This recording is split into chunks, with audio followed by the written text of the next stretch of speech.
नमस्ते बच्चों। तो आज एक सिंपल कंसेप्ट सीखेंगे, एटॉमिक मास क्या होता है। हमने कल के इसमें वीडियो में देखा कि एटॉमिक नंबर क्या होता है। नंबर क्या होता है, कोई भी अगर मान के चलो कि एटम है और एटम के अंदर जितने नंबर ऑफ प्रोटॉन होते हैं इन the nucleus of an atom, तो उसको हम बोलते हैं एटॉमिक नंबर। देखिए एटम होता है ना, ये हो गया एटम। एटम के अंदर 3 सब एटॉमिक पार्टिकल्स होते हैं, प्रोटॉन, न्यूट्रॉन और इलेक्ट्रॉन। ठीक है, तो एटॉमिक नंबर क्या होता है, हाइड्रोजन का एटॉमिक नंबर 1 है। क्यों 1 है, क्योंकि इसके अंदर एक ही प्रोटॉन होने की वजह से हाइड्रोजन का एटॉमिक नंबर 1 है। हीलियम के अंदर 2 प्रोटॉन होते हैं, लिथियम के अंदर 3 प्रोटॉन होते हैं, कार्बन के अंदर 6 प्रोटॉन होते हैं, सोडियम के अंदर 11 प्रोटॉन होते हैं और इसी वजह से इसका एटॉमिक नंबर सोडियम का 11 होता है।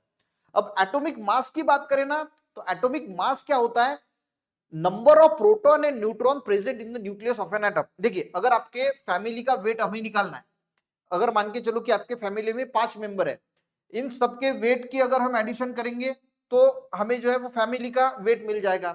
उसी प्रकार से एटम के अंदर जितने प्रोटॉन और न्यूट्रॉन होते हैं, total number of proton and neutron present in the nucleus of an atom is atomic mass. Example के तौर पे देखेंगे तो समझ में आएगा।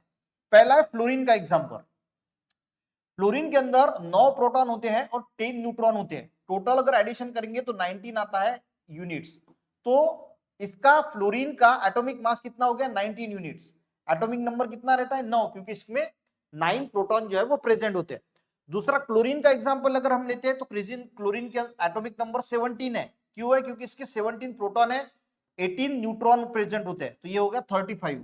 पर क्लोरीन का एक दूसरा भी आइसोटोप होता है जिसमें 20 न्यूट्रॉन होते हैं, तो उसका एटॉमिक मास जो है वो 37 यूनिट भी आता है।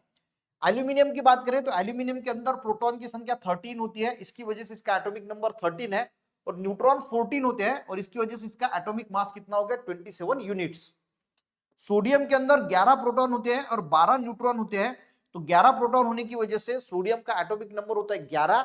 न्यूट्रॉन को अगर ऐड करें तो 23, ये इसका हो गया एटॉमिक मास। तो एटॉमिक मास क्या होता है बच्चों, simple, total number of proton and neutron present in the nucleus of an atom is known as atomic mass.